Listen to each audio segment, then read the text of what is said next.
Do I have a secret for you? Shh, I'm gonna tell you and only you, and don't tell anyone else, so you can continue to make more money at your yard. In front of me I have not an ordinary bowl, but a silver coated bowl. Wow, Tom, it's silver. That's gonna be worth so much money.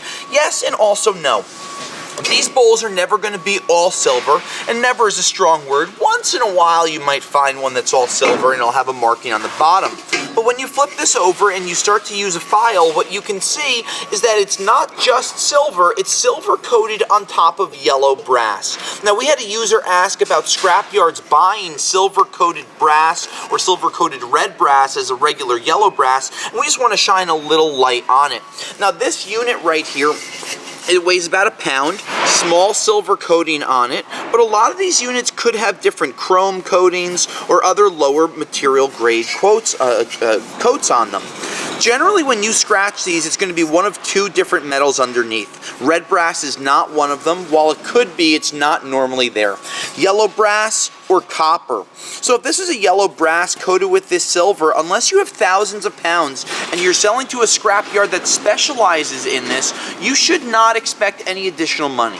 While this can be worth more than a yellow brass, if you don't have quantity, aka heavy weight, you're never going to get better prices. But one thing that you do want to look for to get better prices, use your file. Red brass and roofing copper grades of these bowls are out there. When we grade them at the scrapyard, we always use a file, we scratch them. About 70% of them end up being brass, but we are able to find about 30% of them that are copper.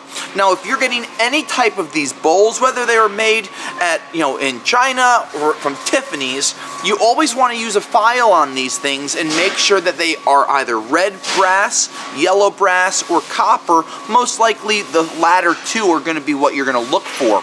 Don't ask for additional or better prices at your scrapyard unless you have at least 500 pounds, and don't be surprised if your scrapyard tells you that they're not going to pay you more regardless if you have 500 pounds, because they generally are not reselling thousands of pounds of silver coated material because it just takes up too much space and it takes too long to accrue material like this when you're just getting it in dribs and drabs at the yard. For other secrets, check out some of our other videos on YouTube. Until next time, don't tell anyone.